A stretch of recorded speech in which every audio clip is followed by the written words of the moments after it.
मतदार नोंदणी करून घेण्यासाठी मतदार नोंदणी मोहिमेचा लाभ घ्यावा असं आवाहन तहसीलदार शरद पाटील यांनी केलं आहे। 1 जुलै ते 31 जुलै अखेर घरोघरी जाऊन मतदार प्रतिनिधी यांच्यामार्फत मतदार नोंदणी अभियान राबवण्यात येत आहे। याशिवाय 22 जुलै रोजी मतदान केंद्रावर नोंदणी अभियान राबवण्यात येणार आहे।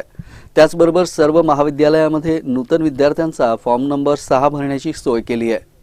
या मतदार नोंदणी उपक्रमाचा जास्तीत जास्त लाभ घ्यावा असं आवाहन तहसीलदार शरद पाटील यांनी केलं।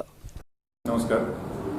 माननीय भारत निवडणूक आयोगामार्फत दिनांक 1 जुलै ते 31 जुलै या कालावधीमध्ये निरंतर मतदार पुनरीक्षण कार्यक्रमाअंतर्गत विशेष मोहीम सुरू केलेली आहे।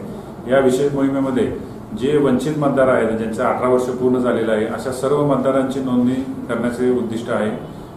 No voter to be left behind असे या मोहिमेमध्ये भारत निवडणूक आयोगाचे घोषवाक्य आहे। या मोहिमेमध्ये आपण BLO मार्फत घरोघरी जाऊन मतदारांचे जे वंचित मतदार आहेत त्यांचे 6 नंबरचे अर्ज गोळा करणार आहोत। तसेच जे मतदार मयत झालेले आहेत अशा मतदारांची नावं मतदारातून कमी करणार आहोत। तसेच जनगणनेमध्ये जे स्त्री पुरुषांचे प्रमाण आहे तेच प्रमाण मतदार यादीमध्ये असणे आवश्यक आहे।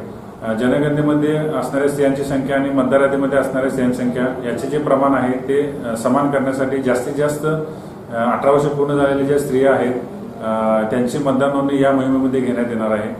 8 जुलै तारीख आता होऊन गेलेली आहे। येणाऱ्या 22 जुलै रोजी सर्व BLO जे मतदान केंद्रस्तरीय अधिकारी आहेत ते आपापल्या मतदान केंद्रावर सकाळी 11 ते सायंकाळी 5 वाजेपर्यंत उपस्थित राहणार आहेत।